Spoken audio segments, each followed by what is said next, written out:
Olá, quero saudar a todos com meu cordial bom dia para mais um webinar hoje com o tema de como Business Intelligence pode ajudar as organizações a superar uma crise econômica. Temos aqui conteúdo de diversas origens, não só de cunho acadêmico, mas também de experiência prática, que espero agregar para vocês nesse momento. Me apresentando, meu nome é Leonardo, sou sócio da empresa BXB Soft, que começou a atuar na área de BI há quase 20 anos, inicialmente trabalhando com ferramentas estrangeiras em projetos de grandes empresas, onde percebemos que esses softwares eram subutilizados e que pelo preço não estava ao alcance de empresas menores, que na verdade também carecem de informações gerenciais. Então, em 2007, resolvemos empreender um projeto de desenvolvimento de ferramentas próprias, mais simples e mais econômicas, para também caber no orçamento de empresas menores. Isso também deu bastante espaço para aproximação com fabricantes e integradores de software de gestão, configurando parcerias. Então, passamos a consolidar e fortalecer a partir de 2015 e que hoje representa o maior volume de nossos negócios.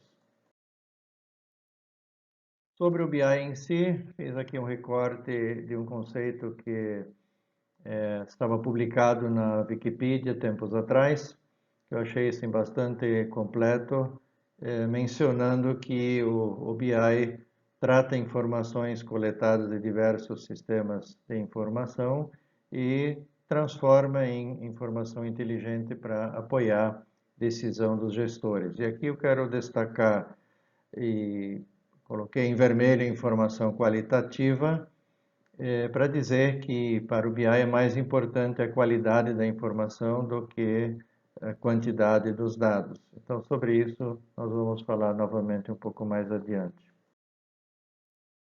Aqui um pouquinho de arquitetura técnica para vocês entenderem como é que é o processo, né? Pois os dados que vão alimentar a informação gerencial podem vir do sistema de gestão ou dos diversos sistemas de gestão de dentro da empresa, pode agregar dados externos, pode vir do Big Data, que com o advento da nuvem tem muita coisa aí disponível que pode ser trazida para dentro do projeto de BI através do processo que o pessoal apelidou de ETL, vem do inglês Extracting, Transforming, Loading, que por sua vez consolida esses dados num repositório a partir do qual o software vai disponibilizar para o usuário em forma de painéis, em forma de relatórios, em forma de visões analíticas, essas informações de cunho gerencial.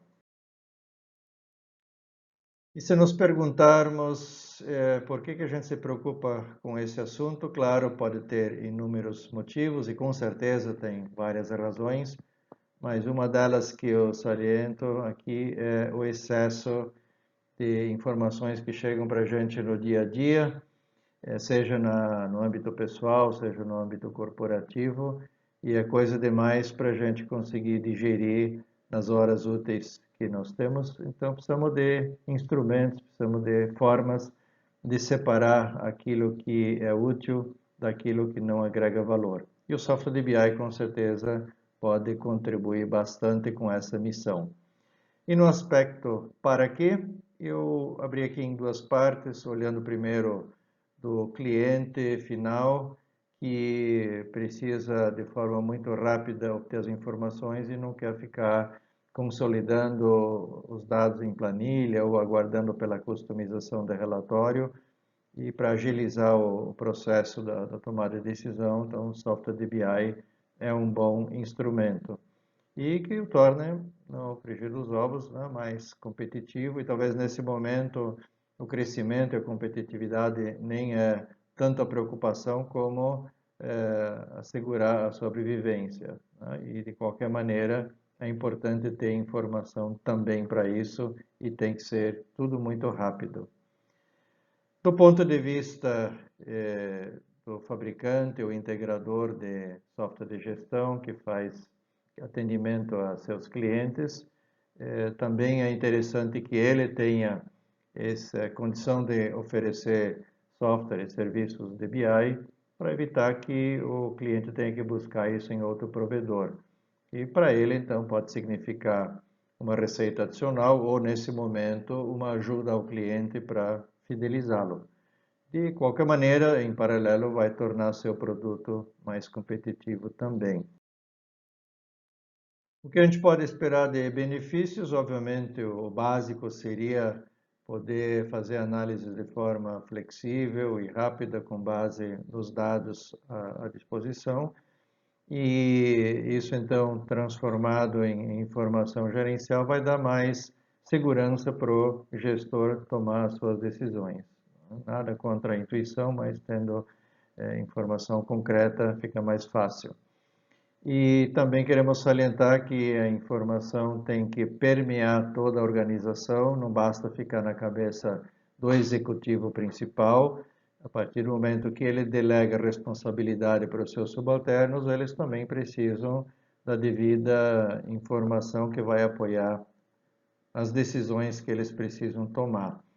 E ainda mais nesse momento de pandemia, acompanhado da recessão, para que os gerentes, os supervisores possam ajudar a diretoria, também é mais do que nunca importante que eles também tenham acesso à informação gerencial, principalmente acompanhamento dos indicadores.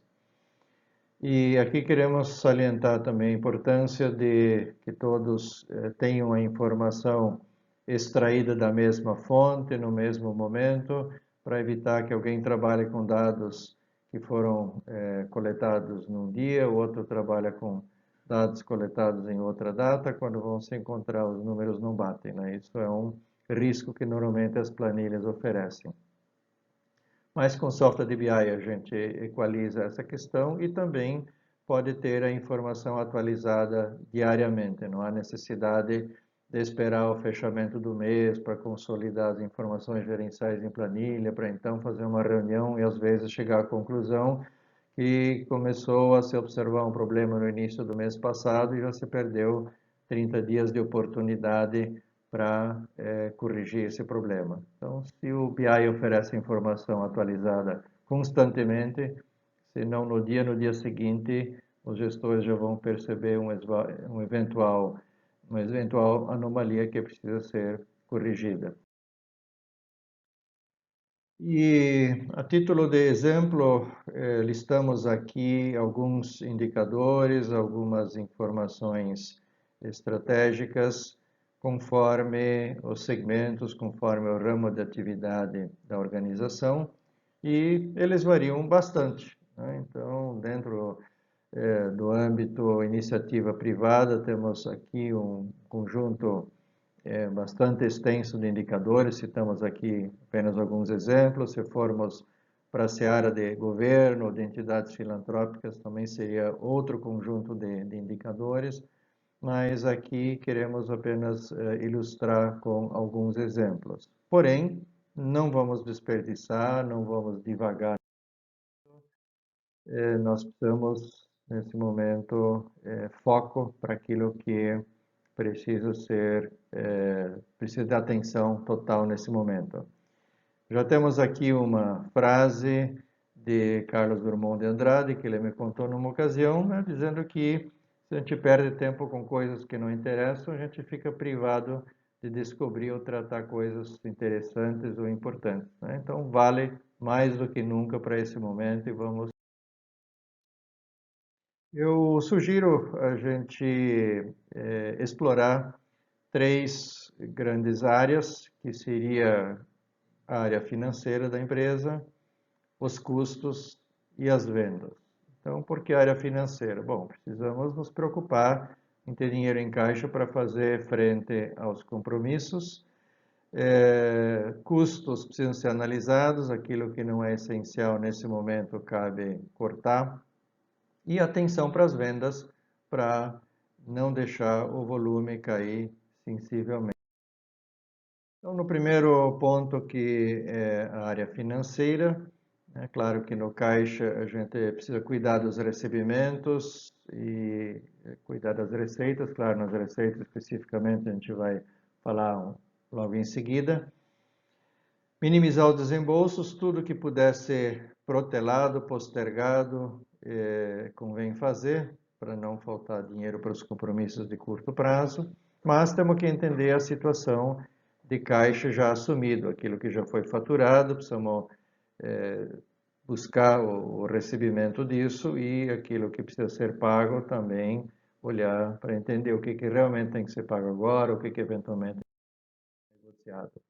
E o software de BI tem a vantagem de poder nos ajudar nisso de forma gráfica. Então, um gráfico assim, ele nos dá um entendimento macro bastante rápido, bastante interessante. Aqui a gente vê pela linha azul que nesse momento pode faltar recurso para fazer frente aos compromissos de desembolso, né? E lá adiante isso se inverte, já vai ter folga porque tem mais ingressos previstos do que desembolsos. Bom, o que a gente pode explorar aqui? O software de BI tem a possibilidade de ver informação de forma gráfica, de forma tabular e de fazer o mergulho no detalhe. Então, nesse caso aqui temos 5 linhas, digamos que a gente quer ver agora o que está para vencer lá para 90 dias, lá para frente, negociar alguma antecipação.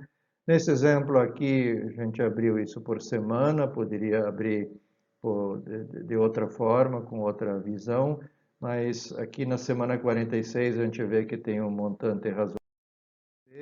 Podemos detalhar mais um pouco, ver quem são os devedores, né, com quem a gente eventualmente pode negociar uma antecipação, claro, com algum desconto, algum benefício, mas que talvez nos signifique uma perda menor do que se a gente tiver que recorrer a banco. Também o software de BI normalmente dá a possibilidade de expandir os dados para já ver um pouquinho mais de detalhe numa única tela. Então, a situação de caixa, temos aí algumas frentes que o software de BI pode nos ajudar e nos trazer à luz alguma alternativa para evitar problemas de fluxo de caixa. Na área dos desembolsos, focando custos e despesas, também é importante começar analisando aquilo que mais impacta, ver o que tem uma representatividade maior. Num segundo momento, analisar o que pode prejudicar a operação se a gente cortar esse gasto, esse custo. Então, isso aqui é uma análise mais subjetiva. Agora, olhar para os valores maiores é algo que o software de citar facilmente. Então, poderíamos partir de um demonstrativo de resultado, buscando informação aí dos últimos meses, né? Aqui em forma de gráfico a gente vê que as despesas administrativas são as mais representativas. Detalhar isso em ordem decrescente de valor, podemos ver isso em forma de gráfico, isso também em forma de tabela, sempre detalhando aquilo que precisa ser esclarecido. Então, aqui tem um item despesas gerais que provavelmente por trás disso tem muita coisa que dá para ser cortado. Então, clica aqui e vai ver detalhes. O BI nos dá essa possibilidade tanto de mergulhar no detalhe, de aprofundar a informação, como também de cruzá-la, por exemplo, com os meses anteriores, onde às vezes é interessante ver se entender como é que é a evolução dessa despesa, se ela é recorrente, se ela é sazonal, se ela é esporádica. Isso tudo vai nos dar subsídios para a gente pode fazer em cada rubrica.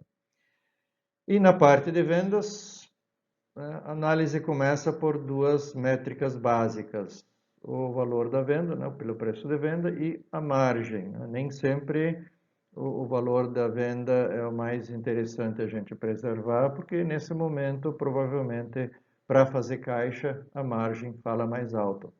Então, podemos olhar isso sob a ótica do cliente, sob a ótica do produto, da região, né, conforme o caso, se a organização faz vendas em outras regiões, né? Em épocas normais também se olhava para períodos, mas nesse momento, como toda semana muda a realidade, o comportamento do mercado, com o comportamento do consumidor, a gente aqui não tem mais tanta necessidade de olhar, pelo menos não num período muito longo para trás, né? Talvez analise a semana anterior ou a penúltima, mas não muito além. Então, voltando aos recursos do software de BI, temos aqui um exemplo dos 10 principais produtos pelo valor da venda e os 10 principais produtos pela margem, né? Não obrigatoriamente são os mesmos. Aqui uma curva ABC de margem por produto, então mostrando em ordem decrescente de valor, seja os mais impactantes no topo. Nesse exemplo aqui, 7 produtos representam 50% da margem. Se nós focarmos, então, esforço de vendas em cima desses produtos, a gente, claro, se não precisar fazer muita promoção, mexer muito na margem, a gente vai ter aqui assegurado uma boa reposição de caixa. Então, não adianta querer se preocupar aí com milhares de produtos se a margem maior está concentrada em meia dúzia, né? Então, é nessa meia dúzia que precisamos estudar campanhas de venda e assim por diante. Quanto aos clientes, da mesma forma, uma curva BC então vai mostrar quantos clientes representam aqui 50%, 70%, 30%, que seriam os clientes aos quais a gente precisa dar maior atenção para evitar que reduza muito o volume de compra deles. Então, isso foram alguns exemplos focando essas 3 áreas e claro que não seria só isso, se a gente tiver tempo aqui pode ficar horas explorando inúmeras situações, inúmeros exemplos e deixo vocês à vontade para depois me procurar e a gente pode compartilhar ideias, discutir situações específicas que vocês gostariam de conversar a respeito. Tá? Mas hoje vamos então ficar nesses exemplos aí e lembrar sempre que nosso foco tem que ser a prioridade para o momento. Aqui temos então mais alguns reforços para essa ideia. Esse livro, por exemplo, tem um título bastante intrigante. Obrigado pela informação que você não me deu. Né? Muitos vão dizer, poxa, tá brincando? Tá ficando maluco? Não, mas é isso mesmo.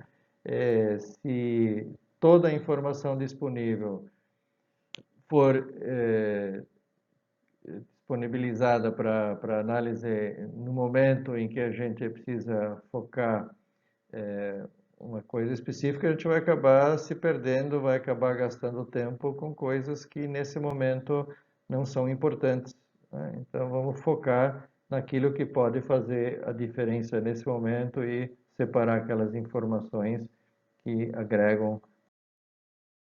Um outro livro que fala a mesma coisa, só que com outra analogia, usa o alimento como exemplo. Então, chamando a atenção que se a gente não cuidar com a quantidade e com a qualidade do alimento, a gente pode ter problemas de qualidade de vida no futuro.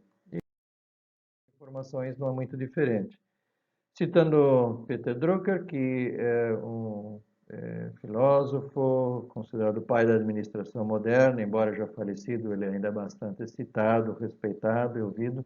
Ele também já dizia que a informação é dado, é endossado por relevância e sentido, e diante dessa afirmação é comum virem as perguntas, mas poxa, como é que eu sei que o dado é relevante? Como é que eu sei que faz sentido?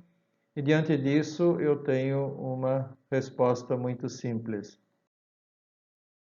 Ou melhor, a recomendação de fazer 2 perguntas.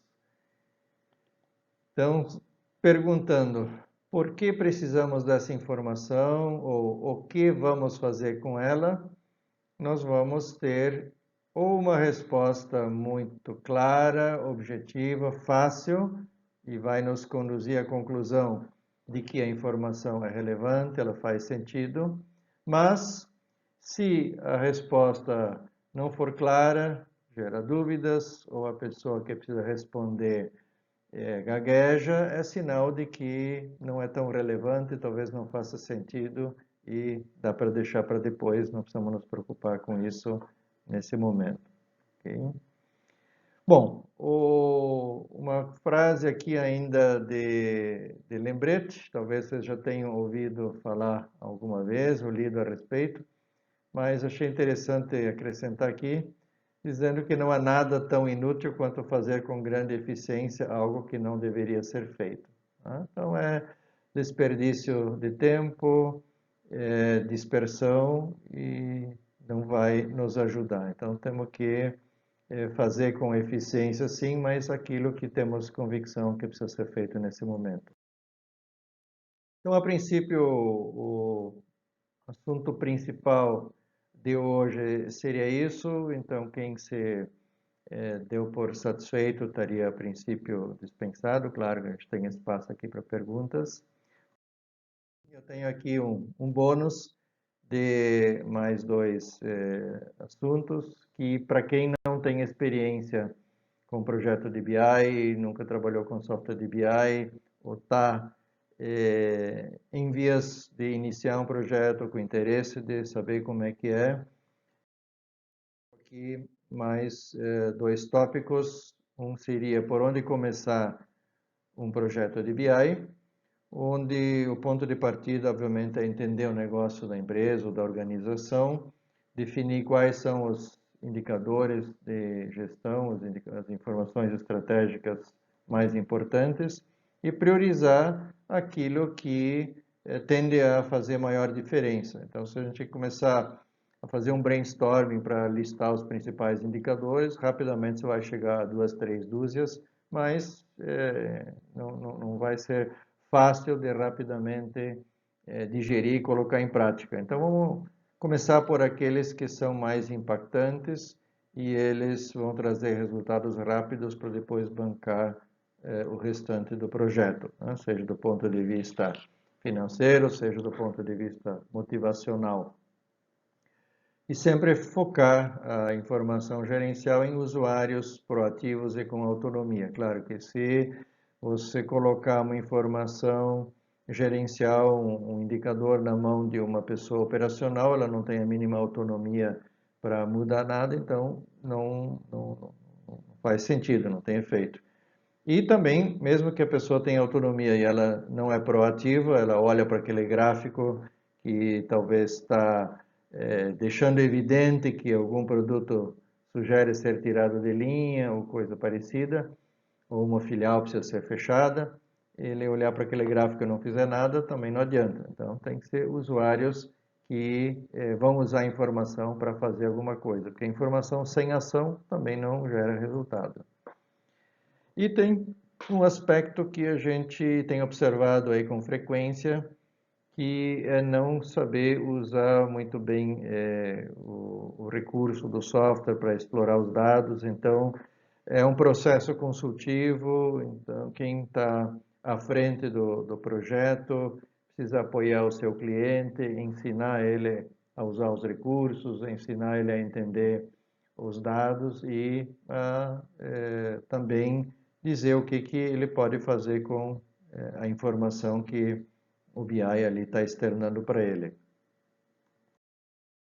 E para assegurar que o nosso projeto tenha êxito, como em tudo há risco, um projeto de BI não dá certo, também é um risco, né? Se não houver indicadores estratégicos definidos, com clareza, saber o que impacta, né? A gente corre um certo risco do projeto fracassar. Um outro elemento que sempre está presente é a empolgação com tudo o que o software de BI pode entregar e se desenhar um escopo muito grande e aí demora para concluí-lo. Isso deixa ansiedade nas pessoas que estão esperando pelo uso da ferramenta, pela disponibilização do projeto e às vezes até pode gerar custos que acabam fazendo com que o projeto seja suspenso. Então, vamos começar por partes, né? Escopo menor, terminar um escopo para daí seguir com o próximo. porque o BI permite isso, né? Não tem assim uma lista de pré-requisitos que engesse a sequência ou o cronograma, né? Ele pode ser feito de forma bem particionada, sem estresse. E, novamente, voltando ao usuário, à maturidade do usuário, ao conforto dele em lidar com os dados, em saber usar a ferramenta, explorar a informação. Então, se o usuário não tiver muito seguro com o manuseio disso, também o processo pode parar. Então, quem está coordenando o projeto tem que ficar atento a isso e observar em que momento que o usuário se sente à vontade para usar com fluência, com leveza, o software e as informações ali obtidas.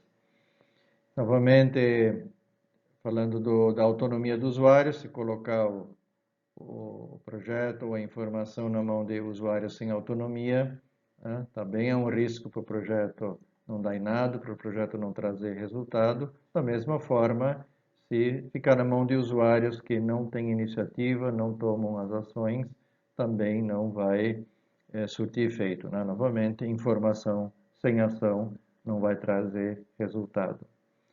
Então é isso que eu tenho para compartilhar com vocês nesse momento. E aí fico à disposição aí para responder as perguntas e comentar as contribuições de vocês. Ok? Muito obrigado.